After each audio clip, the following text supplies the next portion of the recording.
आजकल लड़कों और लड़कियों को सेल्फी लेने का और फोटोज खिंचवाने का बड़ा शौक होता है। ऐसी एक लड़की ने बहुत ही खूबसूरत गार्डन में एक फोटो खिंचवाई। जब वो वापस घर आई और उसने फोटो को दोबारा देखा तो फोटो तो बहुत अमेजिंग थी, लेकिन उसमें एक गड़बड़ हो गई। उसमें एक माली जो कि पौधों को पानी दे रहा था वो भी आ गया। अब उस लड़की ने अपने एक दोस्त जो कि एडिटर था उसको उस माली को हटाने को कहा, तो उस लड़के ने माली को तो हटा दिया, लेकिन साथ ही साथ उस पार्क की रौनक को भी खत्म कर दिया। अब एक उजाड़ से पार्क में लड़की खड़ी थी, ऐसी फोटो उसने बना दी।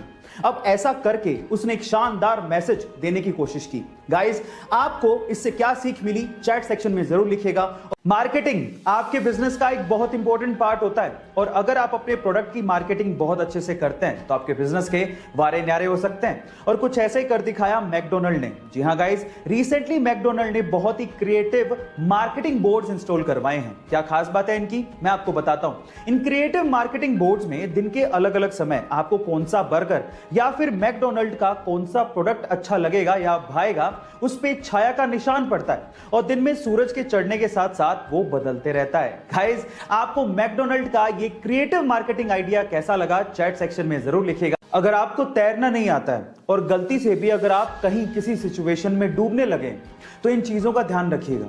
सबसे पहले घबराइएगा मत, क्योंकि जब आप घबराने लगते हैं तो मांसपेशियां ज्यादा ऑक्सीजन खींचने लगती हैं, जिससे ऑक्सीजन की कमी हो सकती है और इस सिचुएशन में ये आपके लिए खतरनाक हो सकता है।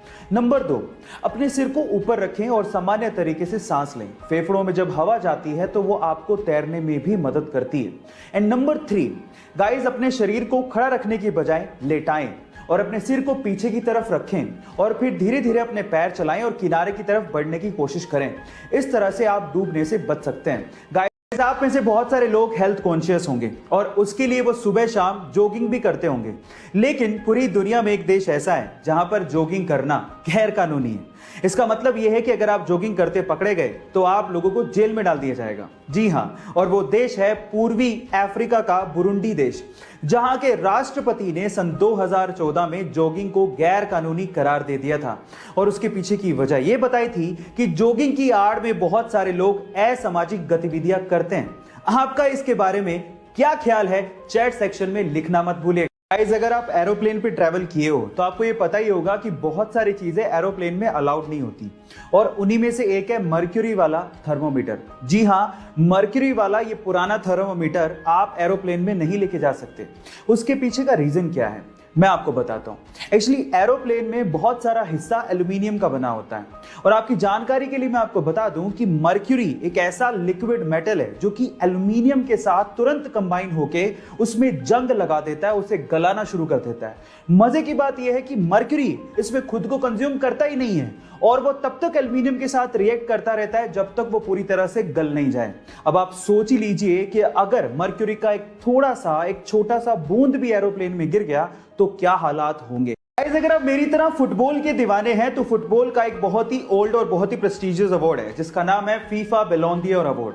बैलोन d'Or एक्चुअली एक फ्रेंच वर्ड है जिसका मतलब है गोल्डन बॉल, यानी कि ये अवार्ड है गोल्डन बॉल अवार्ड। और मजे की बात यह है कि 2007 के बाद से इस अवार्ड को लगभग 2 ही खिलाड़ी जीतते आए हैं, और वो 2 महान खिलाड़ी हैं Cristiano Ronaldo and Lionel Messi. मजे की बात यह है कि लियोनेल मेसी ने इस अवार्ड को 2007 के बाद से 6 बार जीता है, और क्रिस्टियानो रोनाल्डो ने इसे 5 बार जीता है। और 2020 में पहली बार ऐसा हुआ है कोरोना के चलते जब यह अवार्ड किसी को नहीं दिया गया। गाइस, ऐसे ही इंटरेस्टिंग फैक्ट्स के लिए YouTube पे हमारे चैनल को सब्सक्राइब कर लीजिए, और अगर आप इंस्टाग्राम पे देख रहे हैं तो मुझे फॉलो करना मत भूलिएगा। मिलते हैं अगली वीडियो में।